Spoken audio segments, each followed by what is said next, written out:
Good morning friends, Jayshree technical classes में आपका स्वागत है। और पिछले वीडियो में हमने देखा था introduction of trade and safety measures के बारे में। ट्रेड के बारे में परिचय और सुरक्षा सावधानियों की हमने उस वीडियो में बात की थी। आज जो बात करेंगे वो करेंगे अपन मोटर के बारे में। क्योंकि आप लोगों की कमेंट ज़्यादा ये आ रही थी कि सर पहले मोटर का पार्ट आप स्टार्ट कीजिए और उसके बाद में आप जो है वो बेसिक्स स्टार्ट कर देना।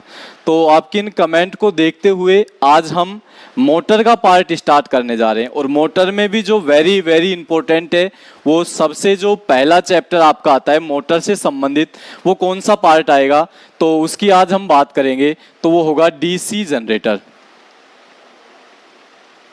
ठीक है, किसकी बात करेंगे आज हम इस पार्ट में? तो इसमें बात करेंगे डीसी जनरेटर के बारे में पढ़ेंगे। और डीसी जनरेटर को अपन निम्न पैटर्न में बोल सकते हैं डीसी जनित्र। ठीक है, जनरेटर को अपन क्या बोलेंगे निम्न पैटर्न में? जनित्र के नाम से। दोस्तों, इस वीडियो में जो ये लेक्चर मैंने जो सीरीज चला रखी है, इसमें हम बात करेंगे निम्न लैंग्वेज के ऊपर, और जो निम्न की असाइनमेंट आती है ना, उसके ऊपर बात करेंगे। ठीक है, तो डीसी जनित्र की अपन मोटर के अंदर सबसे पहले जो बात करेंगे किसकी करेंगे? डीसी जनित्र से संबंधित बात करेंगे। देखिए दोस्तों, होता क्या है कि प्राय जो मशीनें होती है ना, मशीन के बारे में आपने सुना होगा। क्या होती है? मशीन। तो सबसे पहले तो आपको ये चीज़ पता होनी चाहिए कि मशीन कहते किसे हैं, मशीन का कार्य क्या होता है, और किस तरीके से ये अपने जो साधन होते हैं उनको सुलभ बनाने का कार्य करती है। तो देखिए, मशीन की बात करें, मशीन एक प्रकार का अपन उत्तोलक मान सकते हैं। मशीन को क्या मान सकते हैं? एक प्रकार का उत्तोलक मान सकते हैं। ये अपने जो क्रियाकलाप हैं दैनिक जीवन में, जो भी कार्य हम लोग कर रहे हैं, उन कार्यों को क्या करने का काम करता है? सुलभ और आसान करने का साधन कौन प्रोवाइड कराता है? मशीन का कार्य होता है। ठीक है, अब जो ये मशीन होती है, इस मशीन को चलाने के लिए भी किसकी आवश्यकता होगी दोस्तों? तो इस मशीन को चलाने के लिए पावर की आवश्यकता होगी। किसकी आवश्यकता होगी? पावर की आवश्यकता होगी, शक्ति की आवश्यकता होगी। ठीक है, तो हम बात करेंगे मशीन को। मशीन को दो भागों में हमने डिवाइड कर दिया। अब ये दो भाग कौन कौन से हैं? जैसे पहला मैंने मशीन को डिवाइड किया एसी मशीन में, ठीक है, और दूसरा मैंने इसको डिवाइड किया डीसी मशीन्स के बारे में। ठीक है, दो भागों में मशीन को डिवाइड कर दिया, एसी मशीन और डीसी मशीन। अब इसी प्रकार से जो एसी सप्लाई पर, एसी मशीन किसे कहेंगे? जो एसी सप्लाई पर कार्य करे वो क्या कहलाएगी? AC machine. इसी प्रकार से मैं बात करूं डीसी मशीन्स की, तो जो डीसी सप्लाई पर कार्य करे वो क्या कहलाती है? डीसी मशीन कहलाती है। ठीक है दोस्तों, आज का जो टॉपिक रहने वाला है वो किस चीज के ऊपर रहेगा? डीसी मशीन के ऊपर रहेगा। तो मैं बात कर लेता हूं किसकी? डीसी मशीन की। तो डीसी जो मशीन होती है वो प्राय दो भागों में उसको बांटा गया है। कौन कौन से में? भाई सबसे पहले आ जाता है डीसी जनरेटर। ठीक है, इसके बाद सेकंड जो पार्ट आता है वो क्या आता है? DC motor. अब देखिए, सबसे पहले मशीन को दो भागों में डिवाइड किया गया, एसी मशीन, और सेकंड पार्ट क्या किया गया? DC machine. इसी प्रकार से डीसी मशीन को भी दो भागों में डिवाइड कर दिया। कौन कौन सी? एक तो आ गया डीसी जनरेटर और दूसरा क्या आ गया? DC motor. ठीक है, अब मैं थोड़ा सा इनको डिटेल में बता देता हूं, जैसे कि डीसी जनित्र किसे कहते हैं। देखिए दोस्तों, डीसी जनित्र किसे कहेंगे? कि मैकेनिकल एनर्जी को, कौन सी एनर्जी को? मैकेनिकल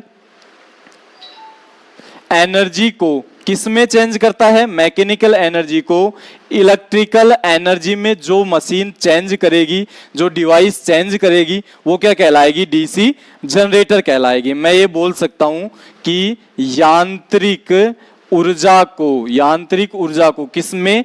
वैद्युतिक ऊर्जा में। यांत्रिक ऊर्जा को वैद्युतिक ऊर्जा में परिवर्तित करने वाली युक्ति क्या कहलाती है? डीसी जनरेटर कहलाती है। ठीक है, इसी प्रकार से मैं बात करता हूं डीसी मोटर के बारे में। तो डीसी मोटर किसे कहेंगे? भाई ये तो क्या चेंज कर रही है? मैकेनिकल एनर्जी को इलेक्ट्रिकल एनर्जी में। और मोटर का काम क्या होता है? इलेक्ट्रिकल एनर्जी को किस में चेंज करती है? मैकेनिकल में। मैकेनिकल एनर्जी में चेंज करना क्या कहलाता है? डीसी मोटर कहलाता है। हिंदी में बात करूं तो वैद्युतिक ऊर्जा को यांत्रिक ऊर्जा में परिवर्तित करने वाली युक्ति या डिवाइस क्या कहलाती है? डीसी मोटर कहलाती है। ठीक है दोस्तों, इन दोनों के बारे में पढ़ लिया, जनरेटर और मोटर के बारे में हमने एक सरसरे तौर के ऊपर देख लिया है। अब और मैं बात करूं तो आज का जो लेसन होने जा रहा है वो क्या होगा? डीसी जनरेटर के बारे में। तो इसमें बात करते हैं कि डीसी जनरेटर के टाइप्स कितने होते हैं, किन किन पार्टों में इसको बांटा गया है, क्या क्या इनकी जो कार्य सिद्धांत होता है वो होता है, और बात करूं कि किन किन जो युक्तियां होती हैं उसमें डीसी जनरेटर का यूज लिया जाता है। ठीक है दोस्तों, तो हम अब स्टार्ट करने जा रहे हैं किसको? डीसी जनरेटर को। डीसी जनरेटर के प्रकार, डीसी जनरेटर का कार्य सिद्धांत, डीसी जनरेटर के पार्ट और भी बहुत कुछ इस वीडियो में हम डीसी जनरेटर के बारे में जानेंगे। तो सबसे पहले डीसी जनरेटर को स्टार्ट करने से पहले आपको ये चीज पता होनी चाहिए कि जो ये डीसी जनरेटर है ये क्या कार्य सिद्धांत पे काम करता है। तो डीसी जनरेटर का जो कार्य सिद्धांत जो ये काम करेगा, ये क्या करेगा? फैराडे के प्रेरण के सिद्धांत पर। किस पे काम करेगा? फैराडे के प्रेरण के सिद्धांत पर कौन काम करता है? डीसी जनरेटर कार्य करता है। डीसी जनरेटर में मुख्य रूप से होता क्या है कि डीसी जनरेटर में फ्लक्स को काटकर ईएमएफ को जनरेट किया जाता है। क्या किया जाता है? फ्लक्स को काटकर ईएमएफ को जनरेट करना।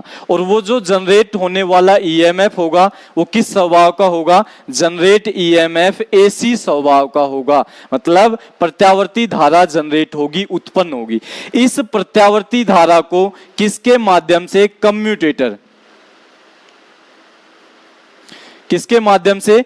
कम्यूटेटर के माध्यम से। किस में चेंज किया जाता है? डीसी में चेंज किया जाता है। और जिसके माध्यम से डीसी में चेंज करेंगे तो आउटपुट में अपने को क्या प्राप्त होती है? डीसी जनरेटर में डीसी विद्युत की प्राप्ति हो जाती है। तो ये तो इसका हो गया थ्योरेटिकल। जैसे क्या हुआ कि फ्लक्स को काटकर, किसको काटकर? फ्लक्स का छेदन करके किसकी उत्पत्ति होगी? ईएमएफ की उत्पत्ति होगी। किसकी उत्पत्ति होगी? ईएमएफ की। कैसा ईएमएफ होगा? एसी स्वभाव का होगा।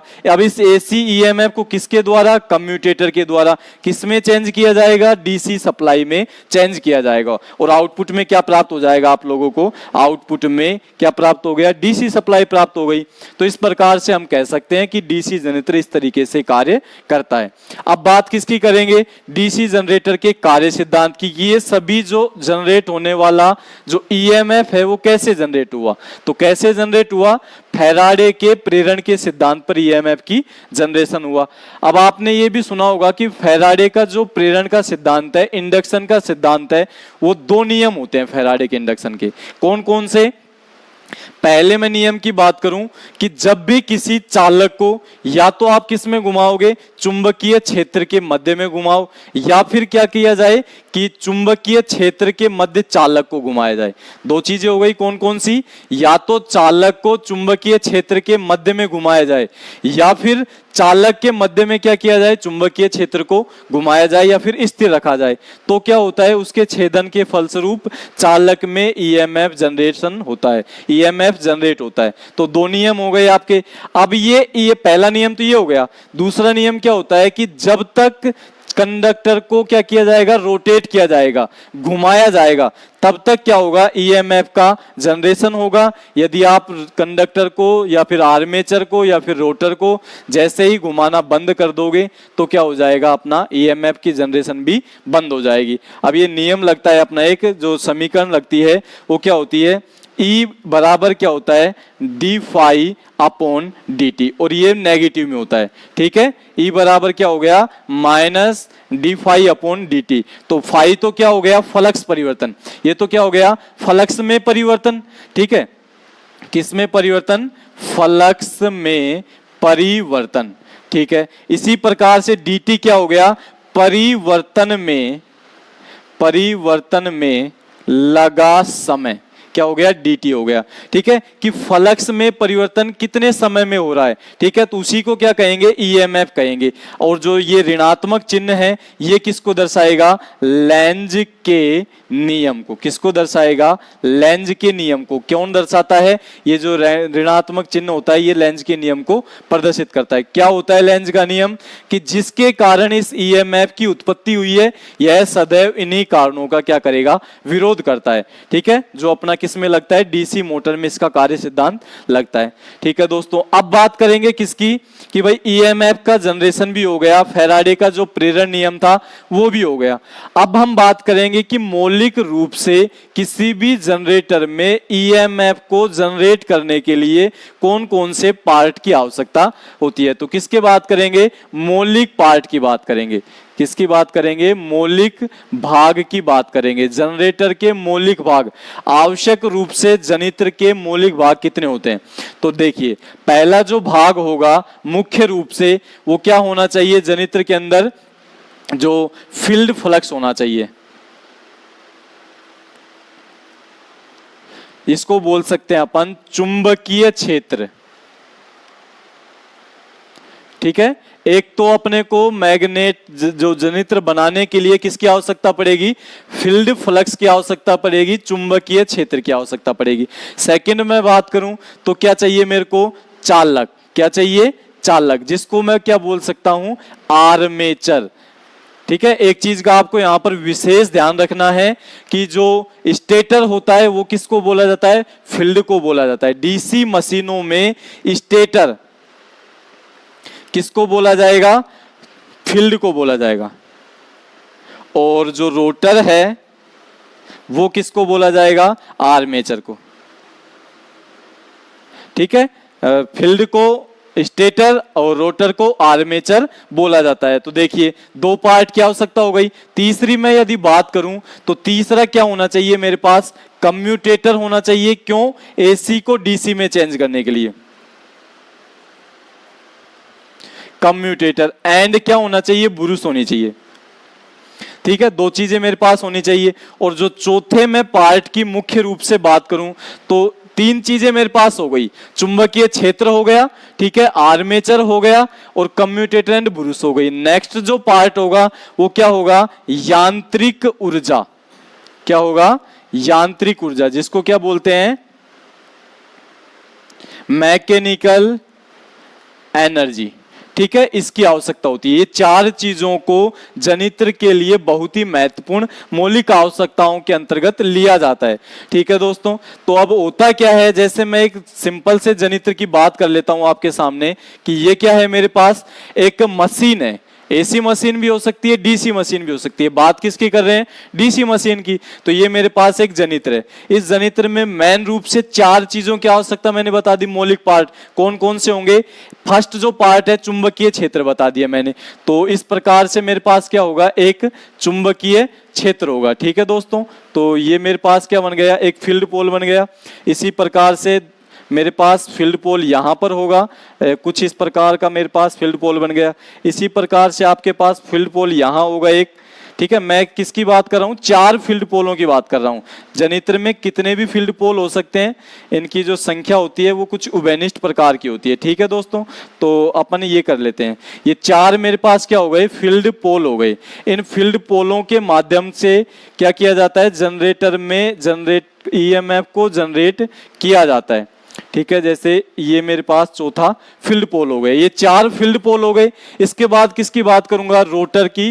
रोटर भी बोल सकता हूं, चालक की मैं बात करूंगा। तो एक मेरे पास क्या होती है, शाफ्ट होती है। ठीक है, जैसे ये मैंने क्या मान ली, शाफ्ट मान ली। और शाफ्ट के ऊपर किसको लगाया जाएगा, भाई शाफ्ट के ऊपर किसको लगाया जाएगा, चालक को लगाया जाएगा। ये मेरे पास क्या हो गया, कंडक्टर हो गया, या फिर इसको मैं बोल सकता हूं रोटर हो गया। ठीक है, और तीसरी मैं बात करूं तो क्या आ गया, कम्यूटेटर एंड ब्रूस आ गया।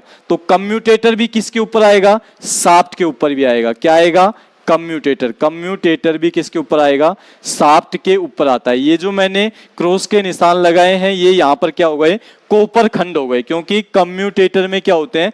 कॉपर खंड बने होते हैं। और यदि नेक्स्ट में बात करूं मैकेनिकल एनर्जी की, वो उसके लिए वो कहां से आएगी? वो देखिए, मैकेनिकल एनर्जी के लिए क्यों आवश्यकता पड़ेगी? क्योंकि जो चुंबकीय क्षेत्र होता है यहां पर क्या किया जाएगा? जैसे यहां पर फील्ड पोल के ऊपर क्या किया जाएगा?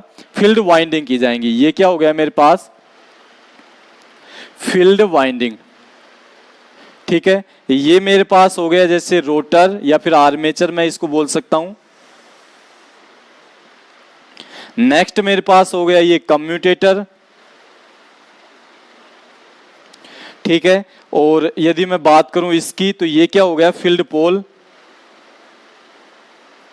ठीक है दोस्तों, अब क्या करना है? आर्मेचर को मैंने अभी क्या बताया था सिद्धांत के अंतर्गत कि या तो क्या किया जाए? आर्मेचर को फील्ड फ्लक्स के मध्य घुमाया जाए, या फिर क्या किया जाए? आर्मेचर को फील्ड फ्लक्स के मध्य स्थिर किया जाए। तो क्या करते हैं अपन? आर्मेचर को घुमाएंगे। क्यों? क्योंकि इसको मैकेनिकल ऊर्जा की आवश्यकता होती है। तो मैकेनिकल ऊर्जा देने के लिए ये जो सॉफ्ट होती है, इस सॉफ्ट को क्या किया जाएगा? एक कपलिंग की जाएगी। या तो किससे कर सकते हैं कपलिंग? अपन कोई भी डीजल इंजन हो गया उससे भी कर सकते हैं, या फिर किससे कर सकते हैं? कोई डायनामो में से भी कर सकते हैं, मोटर से भी कर सकते हैं, या फिर हाथ की शक्ति से भी कर सकते हैं। भाई हाथ से भी घुमा सकते हैं, ऐसी कोई बात नहीं है। ठीक है, तो क्या किया जाएगा? यहां पर इस रोटर की जो शाफ्ट होती है, इस शाफ्ट के द्वारा इसको क्या किया जाएगा? मैकेनिकल एनर्जी दी जाएगी, यांत्रिक ऊर्जा दी जाएगी। शॉर्ट फॉर्म क्या हो गई कि इसको किसी भी प्रकार से घुमाया जाएगा। जैसे ही ये क्या करेगा? रोटेट करेगा, रोटर क्या होगा? घूमने लगेगा। भाई क्या किया गया? Field winding. फील्ड वाइंडिंग में क्या है? चुंबकीय क्षेत्र बना हुआ है। ये चुंबकीय क्षेत्र के मध्य कौन चक्कर काट रहा है? आर्मेचर। कंडक्टर चालक क्या कर रहा है? रोटेट कर रहा है, घूम रहा है।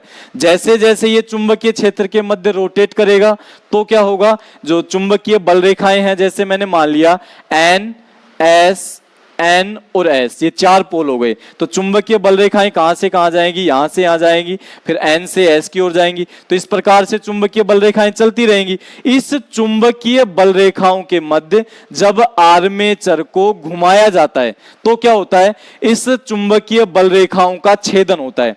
देखिए, सबसे पहले मैं आपको एक फ्लो चार्ट के माध्यम से बताता हूं क्या करना पड़ेगा। मैकेनिकल एनर्जी, मैकेनिकल एनर्जी दी मैंने जनित्र को। मैकेनिकल एनर्जी कहां पर लगाएंगे आप? रोटर पर लगाएंगे। ठीक है, रोटर पर आपने मैकेनिकल एनर्जी लगाई तो रोटर के द्वारा क्या होगा? फील्ड फ्लक्स का छेदन होगा।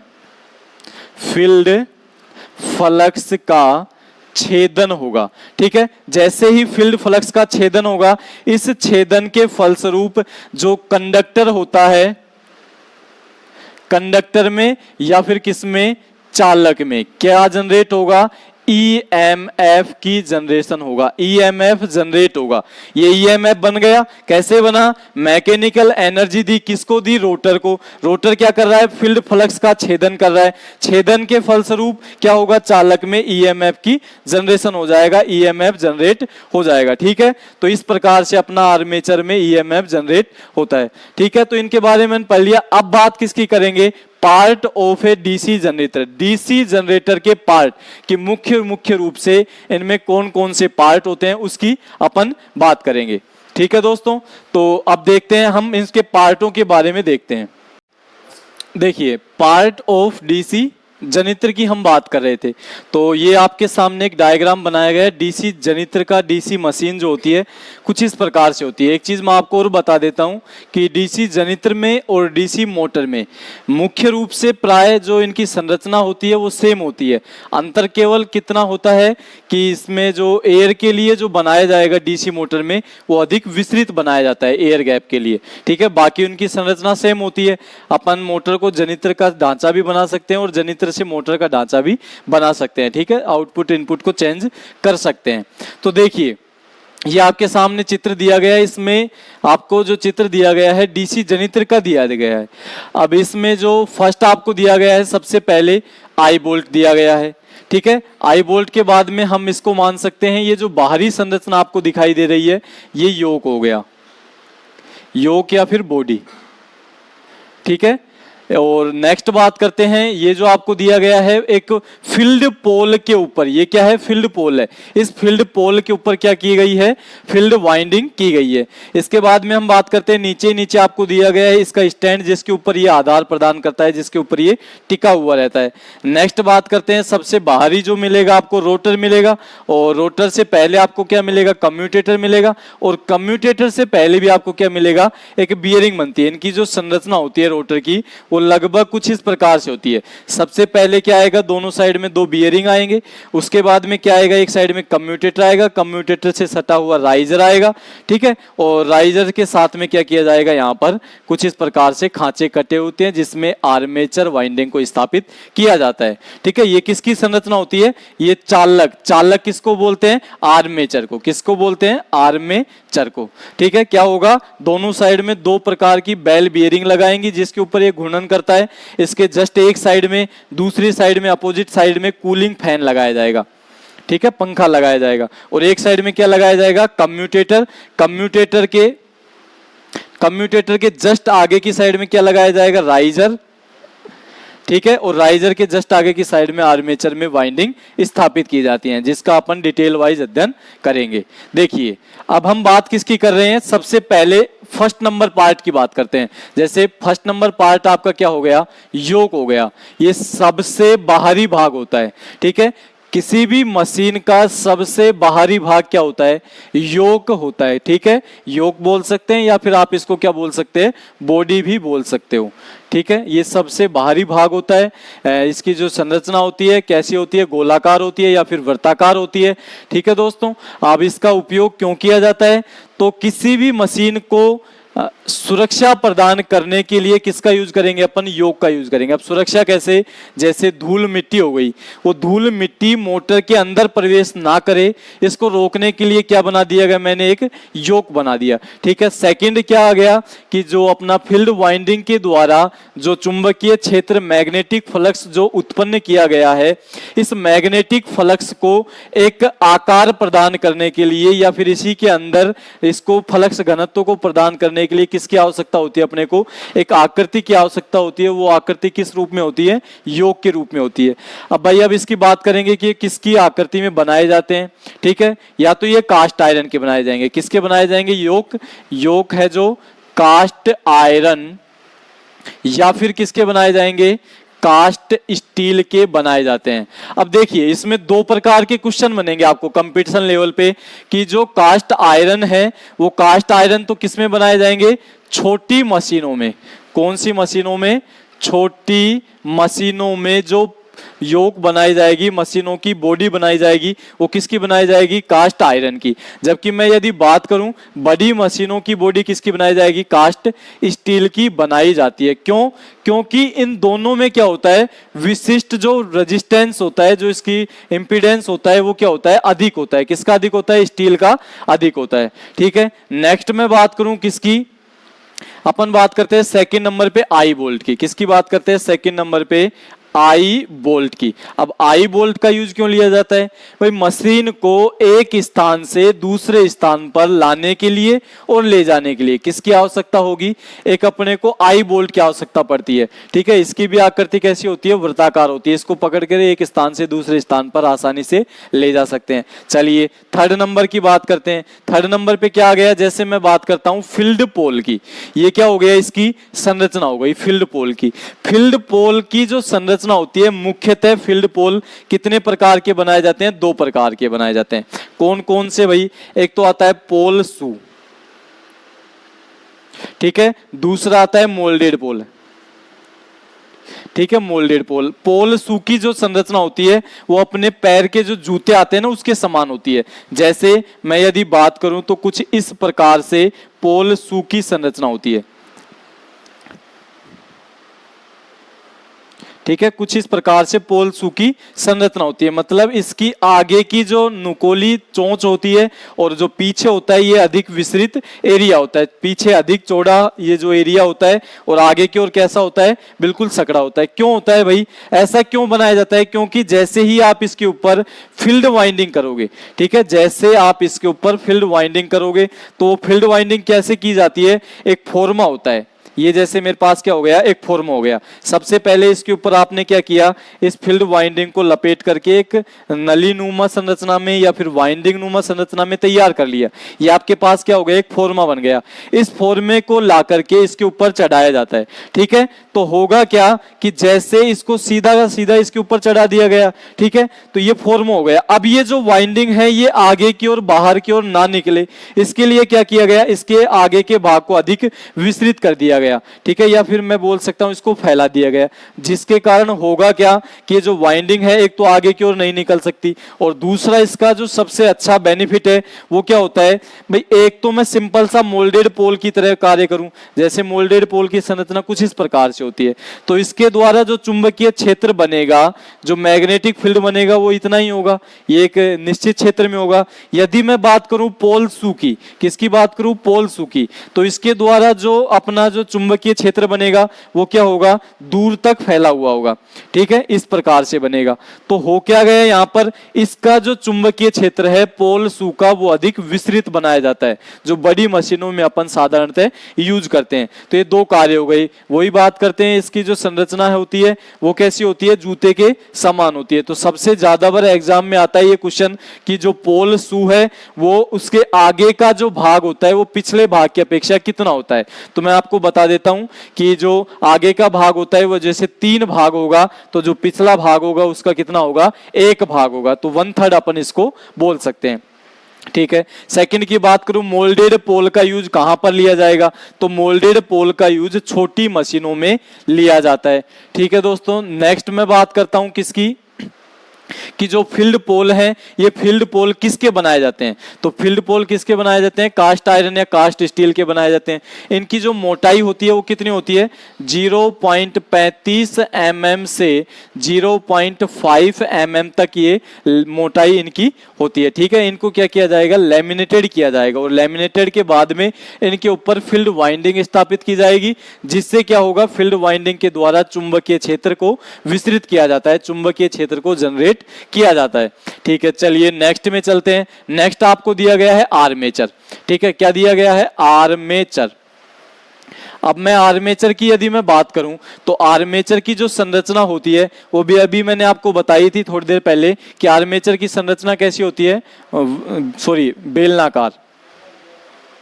आर्मेचर की संरचना कैसी होती है, बेलनाकार आर्मेचर की संरचना होती है। और ये जिस आर्मेचर है, इस आर्मेचर के ऊपर क्या क्या होगा, बियरिंग होगी अपना, और कूलिंग फैन होगा, और राइजर होगा, कम्यूटेटर होगा, और आर्मेचर वाइंडिंग स्थापित की जाएंगी। जो आर्मेचर वाइंडिंग होती है वो मुख्यतः 3 प्रकार से स्थापित की जाती हैं। कौन कौन से, खुले खांचे, अर्धबंद खांचे और बंद खांचे। 3 खांचे यूज लिए जाएंगे। बड़ी मशीनें होती हैं उनमें किस प्रकार के खांचे किए जाते हैं, अर्धबंद खांचे किए जाते हैं। ठीक है दोस्तों, ये अपन कंपटीशन बेस के ऊपर तैयारी कर रहे हैं, तो अपन जो अपना काम का लेवल है उसी को अपन बात करेंगे, ज्यादा कुछ इसमें विस्तृत नहीं बताएंगे अपन लोग।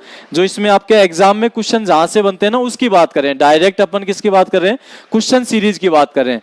ठीक है, तो इसकी आकृति कैसी होगी आर्मेचर की, बेलनाकार हो गई। और मुख्यतः जो आर्मेचर का जो कार्य होता है, सबसे ज्यादा बार एग्जाम में पूछा गया कि आर्मेचर का काम क्या होता है, तो आर्मेचर का काम होता है कि चुंबकीय क्षेत्र का जो मैग्नेटिक फ्लक्स है उसका छेदन करके चालक में ईएमएफ जनरेट करना।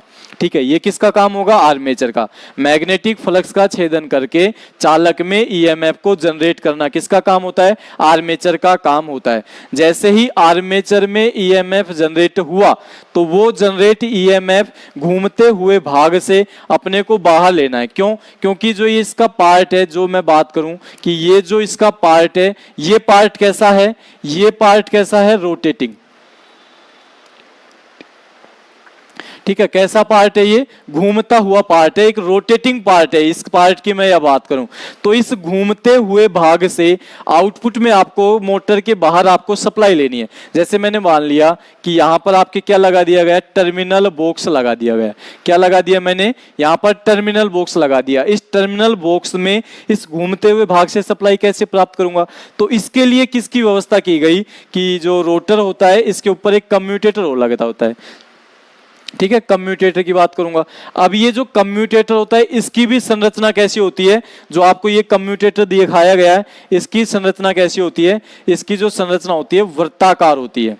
ठीक है, वृत्ताकार आकृति में कम्यूटेटर को बनाया जाता है। और कम्यूटेटर के ऊपर ये जो आपको दिखाए गए हैं ये क्या कटे होते हैं, कॉपर खंड। कम्यूटेटर के ऊपर क्या कटे होते हैं, कॉपर खंड कटे होते हैं। ठीक है, कम्यूटेटर की जो संरचना होती है वो कैसी होती है, वर्ताकार होती है। ठीक है, और ये जो इसका जो यूज लेंगे अपन कम्यूटेटर का वो किस में लेंगे, AC टू DC में कम्यूटेटर का यूज लेंगे। नेक्स्ट क्वेश्चन यहां से क्या बन सकता है कि जो कम्यूटेटर होता है वो कौन सी धातु का बनाया जाता है, तो हार्ड ड्रोन किसका बनाया जाएगा, हार्ड ड्रोन कॉपर का कम्यूटेटर बनाया जाता है। तो ये क्वेश्चन आपको मेन रूप से कम्यूटेटर में आपको याद रखने हैं। और दोस्तों मैं आपको बता देता हूं कि कम्यूटेटर में जो भी क्वेश्चन बनेगा इस DC मोटर में से ज्यादा चांस कहां के होते हैं, कम्यूटेटर के, क्योंकि इसकी जो संरचना होती है वो वर्ताकार होती है। किसका बना होता है, क्या कटे होती है, इसमें कॉपर खंड कटे हुए होते हैं, कॉपर के छोटे छोटे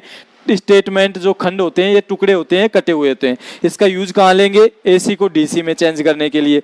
और किसका बनाया जाता है, हार्ड ड्रोन कॉपर का। सबसे ज्यादा बार क्वेश्चन पूछा गया है कम्यूटेटर किस धातु का बना होता है, हार्ड ड्रोन कॉपर का कम्यूटेटर बनाया जाता है। ठीक है, इसके बाद में किसकी बात करेंगे, इसके बाद में बात करेंगे अपन बुरुस की।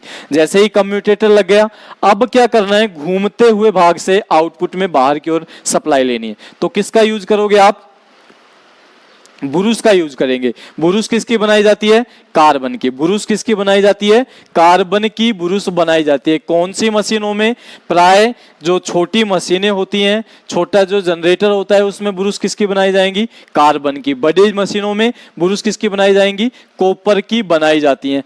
अब देखिए कार्बन की जो बुरुस होती है वो छोटी मशीनों में, बड़ी मशीनों में किसकी बनाई जाएंगी, कॉपर की। तो क्यों बनाई जाती है ये, क्योंकि जो कार्बन होता है ना, कार्बन का जो धारा घनत्व होता है, ये चीज आप नोट कर लीजिए अपनी नोटबुक में कि कार्बन का धारा घनत्व, ठीक है, कितना होता है, 5 एम्पियर प्रति सेंटीमीटर स्क्वायर कार्बन बुरुस का धारा घनत्व होता है। यदि मैं बात करूं किसका, कॉपर का धारा घनत्व, ठीक है, कॉपर का धारा घनत्व की मैं बात करूं, सबसे ज्यादा बार एग्जाम में आया हुआ क्वेश्चन है 23 एम्पियर प्रति सेंटीमीटर स्क्वायर। ये दो चीजें आपको अपनी नोटबुक में नोट करनी है कि कार्बन बुरुस का धारा घनत्व 5 एम्पियर प्रति सेंटीमीटर स्क्वायर होता है, जबकि कॉपर का जो धारा घनत्व होता है 23 एम्पियर प्रति सेंटीमीटर स्क्वायर होता है। ठीक है दोस्तों, कर लिया हमने इन दोनों की बात।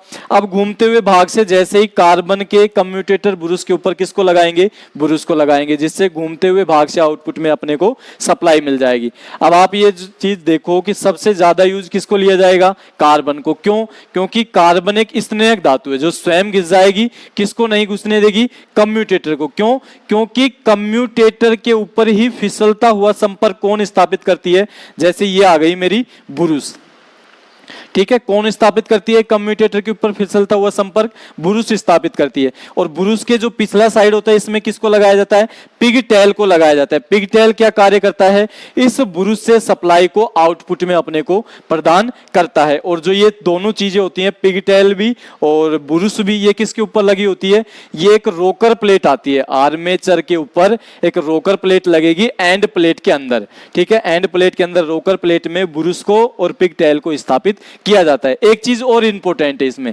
एक इसमें क्या होता है, एक स्प्रिंग और लगाई जाती है। वो स्प्रिंग कौन सी धातु की बनी होती है, फास्फोरस ब्रोंज धातु की बनी होती है। और उस स्प्रिंग का दबाव किसके ऊपर होता है, कार्बन, सॉरी, स्प्रिंग का दबाव होता है बुरुस के ऊपर।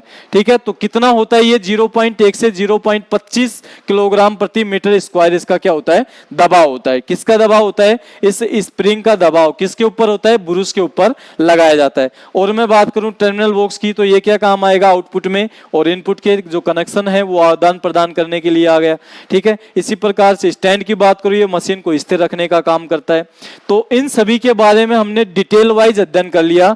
जो भी इस चैप्टर से संबंधित महत्वपूर्ण क्वेश्चन थे उनको भी हमने देख लिया है। एक बार मैं आपको सीधे तौर पर एक दो क्वेश्चन और बता देता हूं जो आपके एग्जाम में आए हुए क्वेश्चन है। मोस्ट जो वेरी मोस्ट जो टॉपिक है ये है अपना पार्ट ऑफ डीसी जनरेटर हो गया।